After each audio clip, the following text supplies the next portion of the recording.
Hello students, मैं देव sir आप सभी झारखंड पॉलिटेक्निक एंट्रेंस 2021 की तैयारी कर रहे स्टूडेंट्स का अपने यूट्यूब चैनल पर स्वागत करता हूं।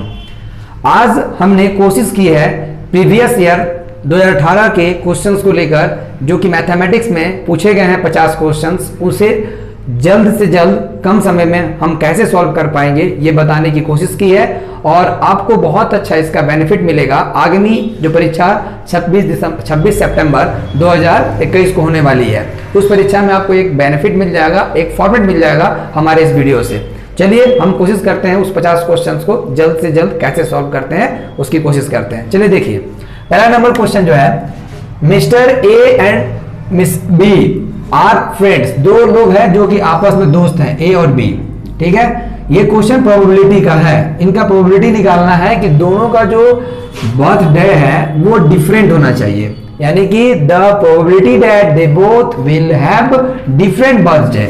डिफरेंट बर्थडे पे निकालना है। ठीक है, बहुत छोटा सा फॉर्मूला है, तो देख के ही आप ऑप्शन से ही आंसर कर लेंगे, लेकिन फिर भी मैं समझा देता हूं। एनी बटा एन एस, यानी यहाँ एन एस होता है टोटल नंबर ऑफ ऑब्जर्वेशन। तो यहाँ 1 ईयर की बात हुई है, एक ईयर का, और एक ईयर में 365 डेज भी होता है, 360 भी होता है, बट यहाँ जनरल डे लिया गया और ऑर्डिनरी ईयर लिया गया है, इसीलिए आप यहाँ 365 लेंगे। क्वेश्चन में मेंशन किया गया है, आपको लीप ईयर नहीं लेना है। तो टोटल नंबर ऑफ डेज 365। अब ये हुआ कि हमें प्रोबेबिलिटी निकालनी है डिफरेंट डेज की, दोनों का जन्म एक ही दिन नहीं होना चाहिए। जैसे मान लेते हैं कि ए का जन्म अगर हमने सपोज कर दिया 1 जनवरी को हुआ है, तो उस दिन बी का नहीं होना चाहिए, यही प्रोबेबिलिटी पूछी गई है। तो अगर 1 जनवरी को अगर इसका जन्म हो गया, तो अगले का कब होगा, तो किसी भी दिन हो सकता है, लेकिन 1 जनवरी छोड़कर। मतलब साल के 365 दिन में एक दिन आपको छोड़ना होगा, तो बचेगा 364, और इस 364 में किसी भी दिन बी का बर्थडे हो सकता है। इससे ये आंसर होगा कि दोनों का बर्थडे डिफरेंट हो जाएगा।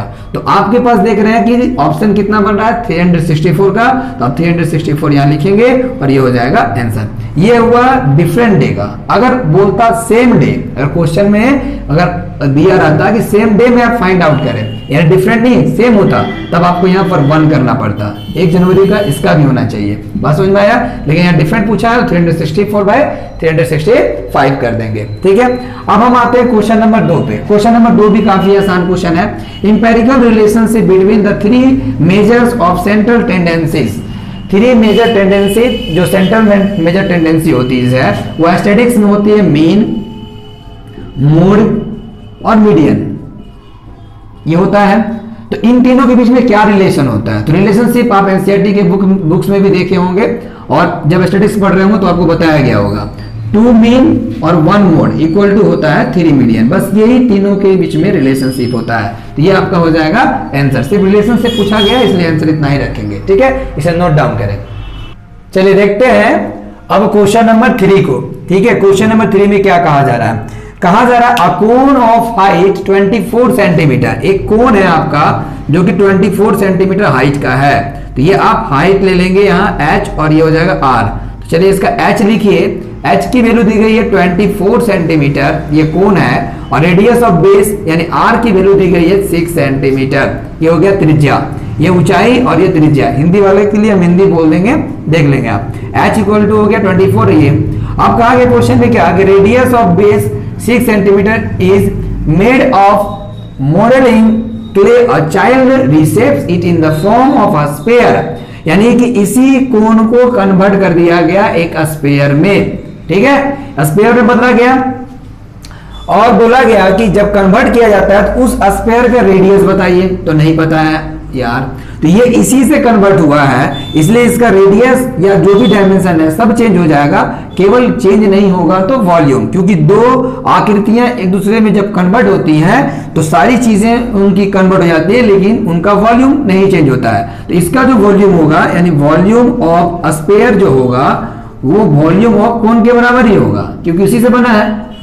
वॉल्यूम ऑफ कोन के बराबर, तो वॉल्यूम ऑफ स्फीयर का फॉर्मूला आपको याद रखना है, 4/3 पाई कैपिटल R क्यूब कर लेंगे, और वॉल्यूम ऑफ कोन का फॉर्मूला होता है 1/3 पाई R² H। ठीक है, तो अब यहां से पाई और पाई कैंसिल हो गया, 3 से 3 कैंसिल हो गया, और अब देखेंगे 4, ठीक है, और यहाँ आर क्यूब आपको निकालना है, और छोटे वाले आर का वैल्यू 6 × 6, और यहाँ पर आपका एच का वैल्यू 24। अगर आप इसे कट करेंगे तो 4 से 6 में क्लियर हो जाएगा, और आर की वैल्यू यहाँ पर 6 × 6 × 6 यानी ट्रिपल आ रही है। ट्रिपल का मतलब ये हुआ कि क्यूब रूट निकलेगा तो वैल्यू कितना हो जाएगा, 6 सेंटीमीटर। तो ये हो गया आपका आंसर। तो कंसेप्ट यही था कि इसी चीज से ये कन्वर्ट हुआ है, इसलिए इसका वॉल्यूम और इसका वॉल्यूम दोनों आपस में बराबर होगा। ठीक है, नोट डाउन करेंगे। चलिए अब देखते हैं क्वेश्चन नंबर 4 को। इफ 2 क्यूब्स, यानी यहां 2 क्यूब्स है। क्यूब्स को आप ऐसे समझ सकते हैं, लूडो की गोटी या जो ईंट होती है उसका आधा भाग। 2 क्यूब्स हमारे पास हैं, ठीक है, 2 क्यूब्स बना लेते हैं। इन दोनों क्यूब्स को क्या कहा गया, इनका वॉल्यूम दिया गया 64 सेंटीमीटर क्यूब।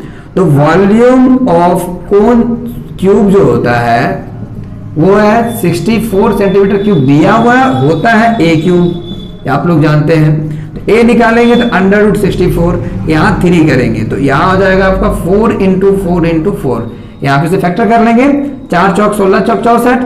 अब ये बाहर निकलेगा तो वैल्यू कितना हो जाएगा, 4, यानी a = 4 आया, यानी यहाँ की वैल्यू आ गई 4, यहाँ की वैल्यू भी हो गई 4, ये भी 4, ये भी 4। अब आगे बढ़ते हैं, यानी साइड्स ऑफ क्यूब निकल चुका है। अब दोनों के इंड टू इंड को जोड़ दिया गया, ज्वाइन लिखा है। देन द सरफेस एरिया, तब जब इनको जोड़ा गया तो जोड़ने के बाद आकृति कैसी हो जाएगी, फिगर ऐसा हो जाएगा। थोड़ा सा लंबा कर लेते हैं, क्यूबॉइड हो जाएगा, इस टाइप की फिगर बन जाएगा। ठीक है, अब इन दोनों को आपस में ऐड किया तो ऊपर में देखिए ये लेंथ है, ये लेंथ, तो 4 और 4 ये तो 8 हो गया, मगर इसका ये ब्रेथ नहीं चेंज होगा, ये अभी भी 4 है और ये हाइट अभी भी 4 है, क्योंकि यहाँ 4 था और यहाँ 4 था, तो ये चेंज नहीं होगा। यानी कि जो बना वो बना है क्यूबॉइड, और क्यूबॉइड में देखा जाए तो लेंथ हमारा 8 हो गया, ब्रेथ में नो चेंज और हाइट में नो चेंज। ये हुआ 2 क्यूब को आपस में जोड़ने के बाद। तो बोला है कि जो भी आपको आकृति मिलेगी, फिगर मिलेगा, आप उसका रिजल्टिंग का क्या निकालेंगे, सरफेस एरिया। तो सरफेस एरिया मतलब टोटल सरफेस निकालना है। ऐसे लेटरल भी होता है, लेकिन बोला है सरफेस तो आप सरफेस ही निकालेंगे, टोटल सरफेस ही समझेंगे। तो 2 × LB + BH + HL ये फॉर्मूला होता है। LB 8 × 4 8 चौक 32, BH 4 चौक 16 और HL 4 8 32, ये इसमें पुट कर दिए हैं। तो 2 और यहां पर आप जोड़ेंगे तो 6 2 8, 2 होता है 10, 3 1 4 और 1 5 और 5 3 हो गया 8, यानी कि मल्टीप्लाई करेंगे तो 160 सेंटीमीटर स्क्वायर। ये हो गया आपका आंसर। ठीक है, तो नोट डाउन करेंगे इसे। चलिए देखते हैं क्वेश्चन नंबर 5। ठीक है, क्वेश्चन नंबर 5 में बोला the area of quadrilateral of a circle. तो यहाँ एक वर्ड आया क्वाड्रिलेटरल। क्या होता है, कोई भी सर्कल अगर उसे 4 भाग में डिवाइड करें, यानी बांटे 4 इक्वल पार्ट में, तो ये जो पार्ट आपको दिखाई दे रहा है, एक सिंगल पार्ट जो निकलेगा यहाँ से इसका, यही है क्वाड्रिलेटरल, यही है क्वाड्रिलेटरल। ठीक है, तो यहाँ आर ये आ रही है तो रेडियस ये भी रेडियस हो जाएगा। क्वाड्रिलेटरल की खास बात यहाँ 90 डिग्री होगा, यानी ये वृत्त का चौथा भाग होता है। क्वाड्रिलेटरल का हिंदी होता है चतुर्थांश। आगे बोला गया है हुज सरकमफेरेंस, यानी ये जो क्वाड्रिलेटरल जहां से आया है उस सर्कल का सरकमफेरेंस दिया हुआ है। सरकमफेरेंस ऑफ सर्कल है कितना दिया है, 22 सेंटीमीटर। यानी ये क्वाड्रिलेटरल जिस सर्कल से आया उस सर्कल का सरकमफेरेंस दिया गया है 22 सेंटीमीटर। ठीक, अब बोला गया आपको इसका एरिया पूछा गया है, क्वाड्रिलेटरल का एरिया। तो एरिया तभी निकलेगा जब आपको आर पता होगा। तो निकालते हैं, सरकमफेरेंस = 22, सरकमफेरेंस होता है 2πr, यहां से आर निकल जाएगा 2 22/7 पाई की वैल्यू, और आर का जगह पे आप आर रहने देंगे और यहाँ 22, तो 22 कट गया तो ये हो जाएगा 7 ऊपर चला जाएगा और 2 नीचे, यानी आर की वैल्यू आ गई 7/2। अब आप निकाल सकते हैं एरिया किसका, एरिया ऑफ क्वाड्रिलेटरल, और इसका फॉर्मूला भी बहुत आसान है, क्वाड्रिलेटरल। तो कैसे निकालेंगे एरिया इसका, तो इसके एरिया हो जाएगा πr²। ये सर्कल का एरिया होता है, सर्कल का ये चौथा भाग है, इसलिए 1/4 लगा देंगे। तो 1/4 22/7 और r की वैल्यू 2 बार 7/2 7/2, 7 7 क्लियर, 2 से 11 क्लियर, यानी 11 से 7 मल्टीप्लाई होगा तो हो जाएगा 77, 4 दूना 8। ये हो गया आपका आंसर। ठीक है, नोट डाउन करेंगे। चलिए देखते हैं क्वेश्चन नंबर 6 को।